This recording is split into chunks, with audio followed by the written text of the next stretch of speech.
As of Apari, 28 overall siya. Ginulat na lang ako nung umispeed siya, pahirapan pala. From 2021 up to now, sa awa na pa ng Diyos, ayun, consistent winner tayo, mapa North and South. Nagpapauwi tayo ng dulo. Complete clacking.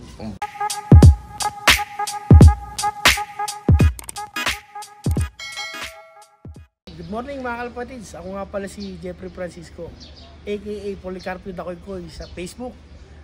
Pigeon Fancier from Valenzuela City. Yun, siyempre una sa lahat, yan sir, maraming salamat po sa pag-unlock na makapag-lot visit sa'yo.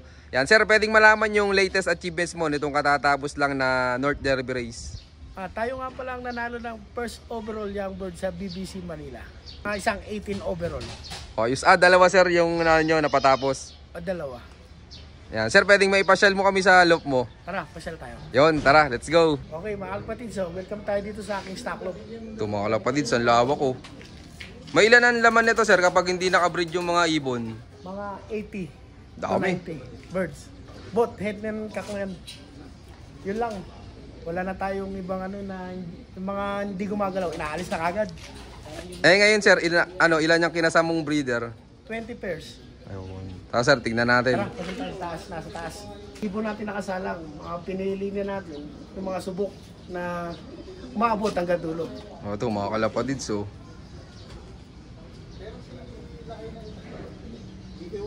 Yan na sir yung breeder nyo pang North and South na. Actually ako isang best lang akong mag-breed. First class North, second, third, South na. After nun, pahinga na silang lahat. Pag pang North sir, anong buwan ng breeding mo? Actually, nag-i-start ako January, first week ng January. Diretso na yun, up to third class. After nun, hinto na lahat. Maliban na lang kung gagawa tayo ng stock bird.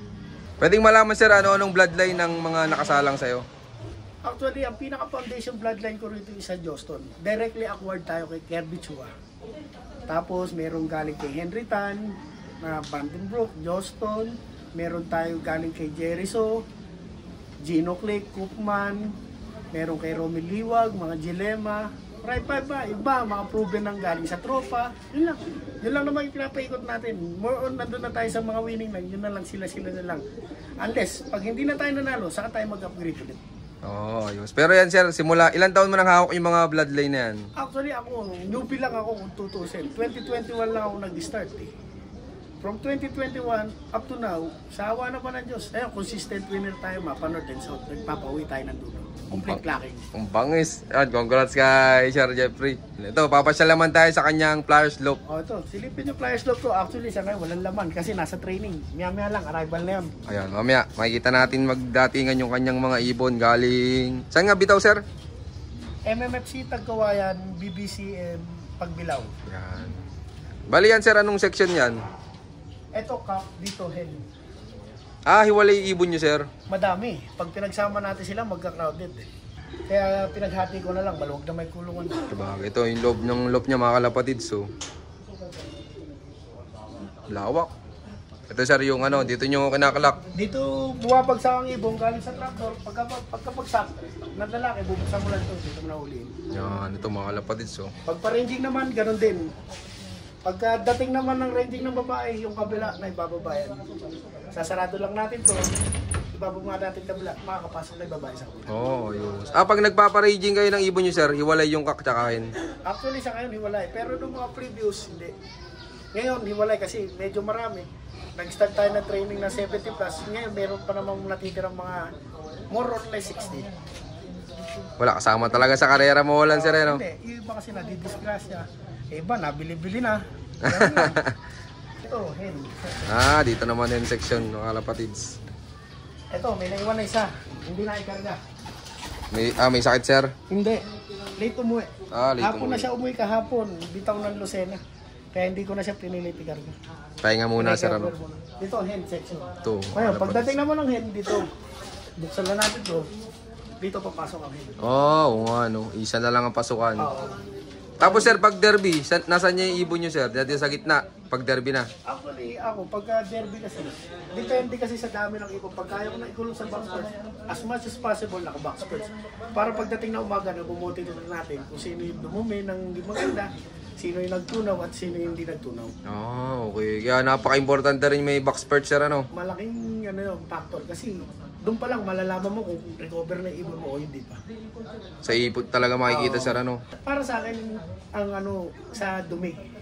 Kasi once na buo na kagad yan, may 70 to 80% recover na siya para sa akin.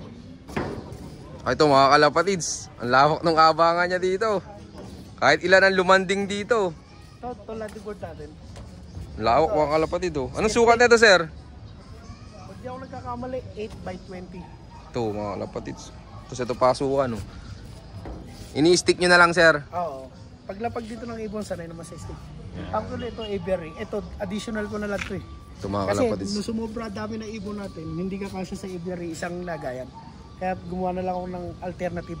Yan, Ngayon, ito. actually, ito ang problema ko, ng building na yan. Ah, ito pala oh. Kasi may naggagawa sir eh no. Oo. Kaya minsan, ang ibon ko, imbis na landing board, dumadapo pa sa building bago bumaba ng landing board. Dati, nung wala yan, galing din sila lahat. Diretso po dito. Eh ngayon, natambay pa. Eh, talagang natatakot. Mas lalo kung may gumagawang tao, naiilang.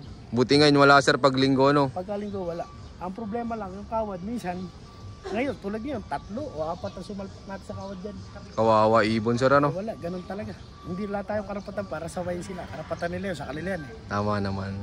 Ayan sir, pwedeng makita yung nanalo mong ibon itong katatapos lang na North Derby race. Tara. Yun, tara, let's go. O mga kalapatids, ito nga pala si Denise. Pinangalanan ko siya Denise. Ito mga kalapatids so.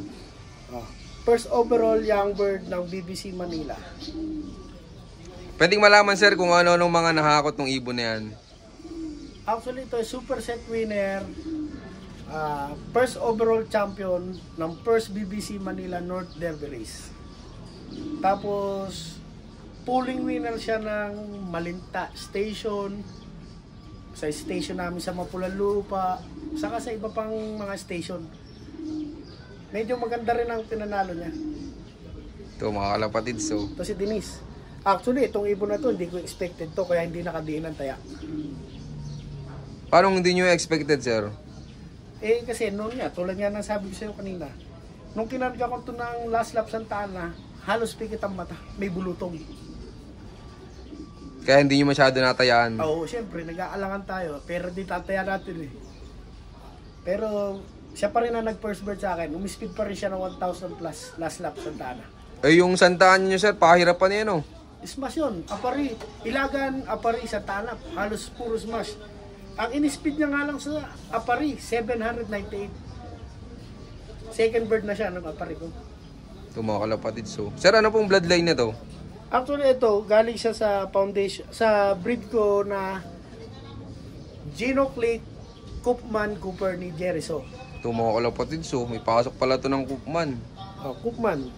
Ano yon? Ang Koopman ko na direct kay Jericho is anak ni TAC 128 saka ni Little Ebby.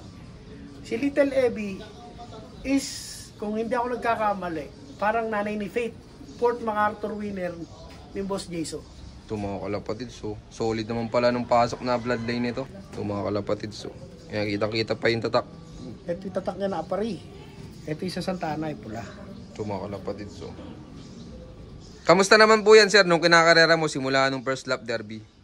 Actually, ito, sa dami ng ibon ko, hindi ko siya pansin eh. Ano lang to, napansin ko lang to nung mga rumaranking na siya, umi-speed na maganda, doon ko lang siya nakita na may potential, na may posibilidad na manalo. Anong lap sir nagpakitang gila sa yung ibon na yan? Siguro mga 4th lap, Ilaga na. Kasi nag-pulling winner siya, doon napansin ko na. Kasi nag-pulling winner siya sa area namin, umabig din ng konti. Ayun, kaya sabi ko, may potential din pala, may bilis. Pero hindi pa siya ang first bird ko nun. Ayun, nagdire-diretso. Ano po yan sir? Binigyan mo ng asawa? Wala. Walang asawa to. Ah, kahit sir nung last lap? Wala.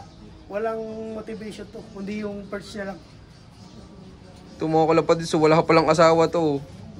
Talagang umuwi lang. Ang galing na itong ibon na to. Kasi ako hindi ako mahilig sa pulling. Ayoko nagmo-motivate. Kasi pag nagmo-motivate, minsan kadalasan, talagang madalas, hindi kadalasan.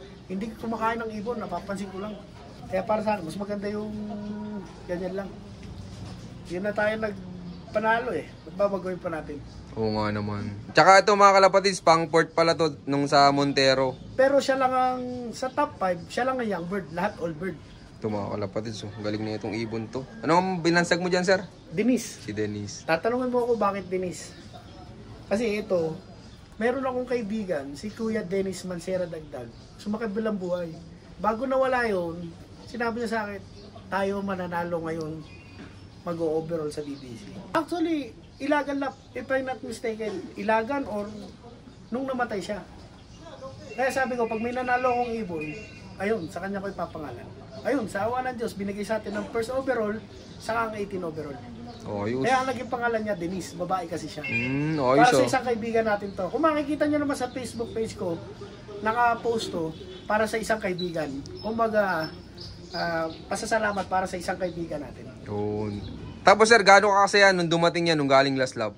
Eh siyempre tuwan-tuwa. Actually, nung dumating to, hindi ko expected. Kung tawagin, parang kung isipin mo, parang coming from behind to eh. As of Apari, 28 overall siya. Ginulat na lang ako, nung umispid siya, pahirapan pala. Dahil nawala lahat nung nasa 1 to 27, nawala lahat ng ibon doon. May nag-clock kaso, speed mabababa na. Kaya kung parang kung isipin mo, coming from behind, galing 28, ito number 1. Ito mga kalapatids. So, tapos ginawa mo ng breeder, sir, ano? Actually, sa ngayon, oo, siyempre. Mahirap kasi, mas maganda kasi yung proven na agad. Lapit-lapit sa katotohanan. Oo nga naman. Ito, abangan natin yung mga magiging anak nito, mga kalapatids. Tapos sir, yung mga magulang, nasa iyo pa. Nasa akin pa. Yan. Ito mga kalapatids, ipapakita naman sa atin yung magulang nung kanyang latest na champion. Yun, shoutout sa inyo lahat mga kalapatids. Maraming salamat sa solid yung suporta. At syempre bago matapos tong video to, meron ulit tayong pa shoutout ngayon. Yan, shoutout kay Sir Dice Lop Subia. At shoutout din kay Boss Terry Bird Lop. At syempre kay Jasmine Lop. At saka shoutout din kay Boss Unknown Line Lop. At syempre panghuli, shoutout kay Boss Chamini Abiari. Yon, maraming salamat sa patuloy yung suportang lahat. At sa mga gusto pang magpa-shoutout, mag-comment lang kayo sa baba. At syempre, makikishare na rin yung napanood yung video. At abangan nyo yung part 2 nung napanood yung video. So yun, keep watching and God bless you all. Thank you.